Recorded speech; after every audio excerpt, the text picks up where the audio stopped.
What's going on, people? It's your man, the YB, back once again. Big shout out to my doggy Heart Attack for coming through and boosting up the coin. So, we got some breaking news here right now. Team Usyk have called for the only interesting opponent after Tyson Fury, which has been, or in fact, I'll do the quotes now. Stop talking, man. Talk too much. Here's the bars. When Usyk beats Tyson for the second time, there will be no more interesting boxers left in his weight category, except Maximus Danielius Dubois. He's the IBF title holder. Many people still remember the first fight and that controversial blow. It would be a perfect rematch, a fight for the title of absolute world champion. Now, listen, Usyk's team are close, if that makes sense. So I believe Usyk's manager saying this, he's not saying this because Usyk's set on going to cruiserweight. Yeah, this is a close-knit team, a close-knit Ukrainian team, meaning that he's not going to put Usyk in a sticky situation, right? There's no way Usyk's been saying, oh, I don't want to fight Danny D, I want to go cruiserweight. And his manager just come out and said, actually, no, I'm kind of contradicting what Usyk's been telling him in camp. This tells me that Usyk's has the same way of thinking. They must have mentioned it, right? He must have said, there's no one left at heavyweight now, but Dubois is on my mind. And honestly, I'm going to be honest. And I probably shouldn't. I probably should give Usyk more respect. But up until this point at least, I didn't think there was any chance Usyk would get in there with Danny D. But if he does, he gets God forbid he beats Danny D. In a way, maybe it's not good for us, man, actually. I'm sitting here shilling Danny D, yeah, but it wouldn't be good for boxing, because Usyk's 38. So it's a bit of a tough one here. Do we want Usyk to go in there and rematch Dubois and potentially beat him and end this run? Or would we prefer it not to happen? Listen, bottom line is, if Usyk wants it, it will happen. Usyk's got 3 belts, and there's no way. Danny D wants it anyway. Danny D's team are riled up for it. They want to put rights wrong. So yeah, of course, I'd back this fight on principle, and I really would give a lot of respect to Usyk, and it shows his class. Because he could easily say, and initially when I saw this article, I thought, oh, when I originally read there's no interest in opponents at heavyweight, I thought, classic. He's going to retire and or go to cruiserweight. But throwing this in here, it shows his mind state. He's not a punk like Tyson Fury or Wilder, who nick a belt and they just want to. I should have known. We should know that anyway. But a 38-year-old, look at Crawford for example. This shows you the. And to be honest, if Usyk beats Fury again, he's got to be pound for pound number 1 at that point. Particularly with these kind of bars. Why? Look at Crawford. Crawford and Usyk are a similar age. Let's have a look. Crawford. And the difference is, you got Crawford, who's 37, just turned, and you got Usyk, who is 37, but about to be 38. So he's Usyk's 9 months older than Crawford. And Crawford don't want to fight Boots, for example. And I believe, I'd actually argue Daniel Dubois is much more dangerous than Boots. Boots can't punch like Dubois. Obviously, it's not a heavyweight. Naturally, Boots, Jaron Ennis has more pound for pound skills, and Dubois is more slick, but that's the smaller guys. Smaller guys, you don't see a heavyweight rocking and rolling like a classic Philadelphia style. So, listen, bottom line is, this will show Usyk's class. If he beats Fury and goes straight into a Daniel Dubois fight, after Daniel Dubois has knocked the head off Hrgovic and knocked the head off made Hrgovic quit and knocked the head off AJ, he's in another league. Because Crawford's younger than Usyk, and really, Crawford's actually had an easy career. I'm trying to think. He hasn't really had no hard fights like that. Usyk, given the fact he's gone up, Because people forget that. People say OIB, but Crawford's gone up 3 weight divisions. Crawford was a weight bully, essentially, in them weight divisions. Yeah? Going up from 135 to 147 is not really going up weights for someone like Crawford. He was just 160 anyway, in terms of his build. Going up in weight matters when you're actually going above where you should be. Crawford really should have been at 140. He should have been there. He should have started his career at 147. If people weren't so obsessed with boiling themselves down. Usyk was an actual... People, there's a reason Usyk said he'd go back to cruiserweight. He's actually a cruiserweight. Usyk started his career at his natural weight, 200 pounds, and he can go back there now. So he's done what... Canelo going to 175 is like what Usyk did going to heavyweight. The difference is Usyk's pulled it off. And Carrot Top got put back in his box and got broken. Yeah? So you got Crawford out here, a year younger than Usyk, I'd say he's had a less hard career than Usyk as well. Fact. Usyk's been in there with big heavyweights. AJ, the Fury fight was somewhat taxing. What's Crawford done? He made it easy, but when's he having a hard fight? Crawford ain't got no miles on the clock, and they say, well, that's not the aim of the game to put miles on the clock. But fight, man. Yeah, Usyk's a year older, and he still want to be in there with a young bull who's knocking everyone out. Look at you. Oh man, I don't know. I want Canelo. I want the big payday.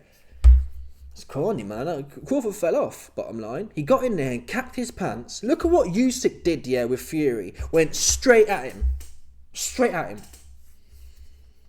What did Crawford do in Madrimov? He regressed into Shakur's Sleepman son. Cacking his pants. So forget about Crawford, man. Before I was telling you Crawford's pound for pound number 1. After the Errol Spence fight, now I'm telling you he's number 2 or 3. I struggle to rate Inoue. Like I said yesterday in my live, Inoue just fights too many old bums. He fights too many. It's not his fault because the divisions are weak, but there's too many old bums in there. Them little weights, man. Too many old bums. So it's no good. But Usyk's clearly now, assuming he beats Fury, he's clearly number 1, without a doubt. And if he goes on to beat Dubois, I said a little while ago that if Usyk beats Fury again and then beats Dubois, it's probably one of the best runs in history. Is that fair though? Is Fury and AJ and Dubois like that? For a cruiserweight, you've got to put it up there. For a cruiserweight, it's got to be up there with the all-time runs. I haven't looked at the history, but I'd put it out there now because I think Holyfield was geared up. Tell the truth, he wasn't people. Holyfield started at 175 and ended up like 230. Yeah, and he was bone dry lean at 230. The only way a fighter can go from 175 to 225, 230, bone dry lean is because of the gear. Yeah, that's what that was, I believe. See, Holyfield has a little bit of an asterisk around his career. So for Usyk to do it naturally and still want to be proving himself is phenomenal, and it's great for the sport, to be honest. He's setting an example. You don't win a belt, Tyson Fury, and fight Chisora 4 more times. You're not even top 10. That's what you don't do. I mean, God forbid, I'll put it out there now. I'm going to put spark out there for you, man, now.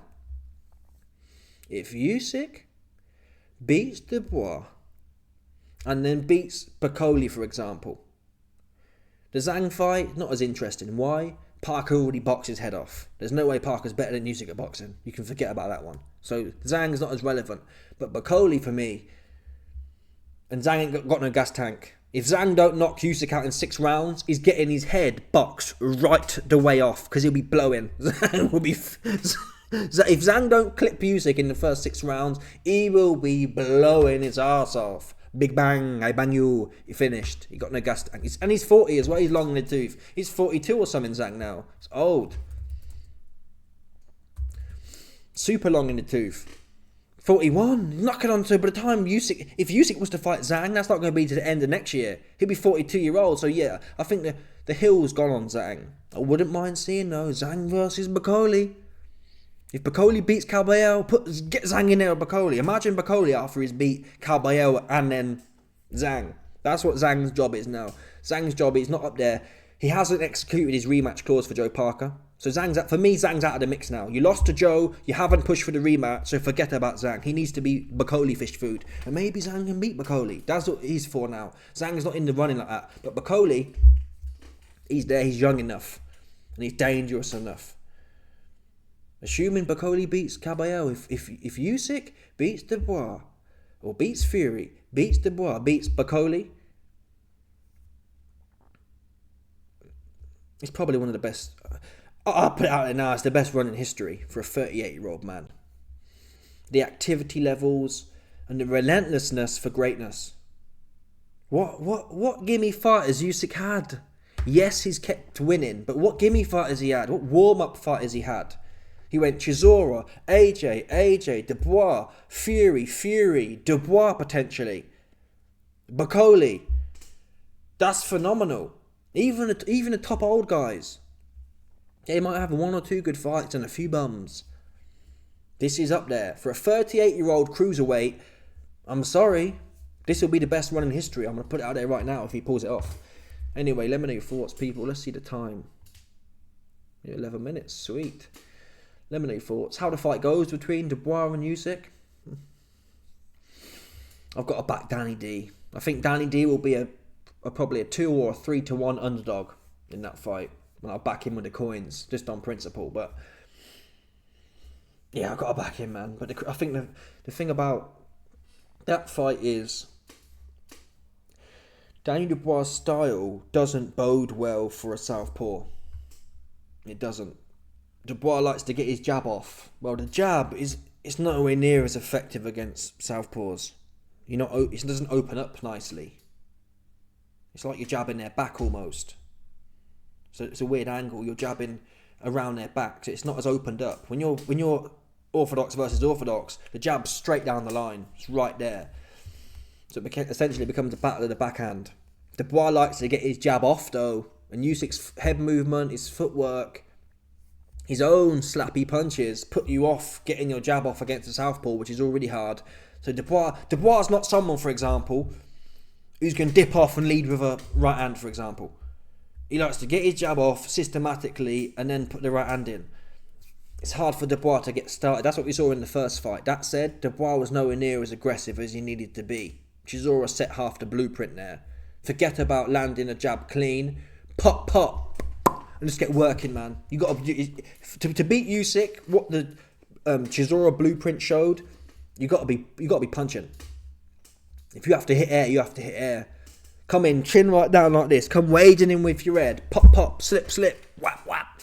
Yeah, that's what you got to do. You got to come in and get on it and just put your hands together. Forget about hitting his head clean. Work the body. Hit his chest. Just hit something, man. You got to get your hands landing on him. The worst thing that you could, focusing on head hunting with Usyk is a no-go. We know he's soft to the body as well. If Usyk has any weaknesses, his body's soft. Yeah, his body is soft. So, and it's much harder to move your body. So he's got to get in there. And I think, was it a right uppercut? I think it was a right uppercut Dubois caught Usyk with. Let's have a look. Yeah, it was. So yeah, that's the game plan here. Was it a left or a right? That's a right there. It must be a right. Yeah, his back leg's going backwards. So it's a right uppercut. That's the shot then. It's hard. Again, it's hard to land a left. Any left shots are hard to land against southpaws. It's all the backhand, essentially. So he's got to get that uppercut to the body, right into the body, drilling in. And AJ actually, a few times Usyk complained to the referee in the AJ fight, the second one. AJ kept drilling that right hand to the body. So that's the thing there. Do something with the jab. Keep him busy with the jab. Let's keep dinging the body, man. Keep dinging the body. Anyway, let me know your thoughts, people.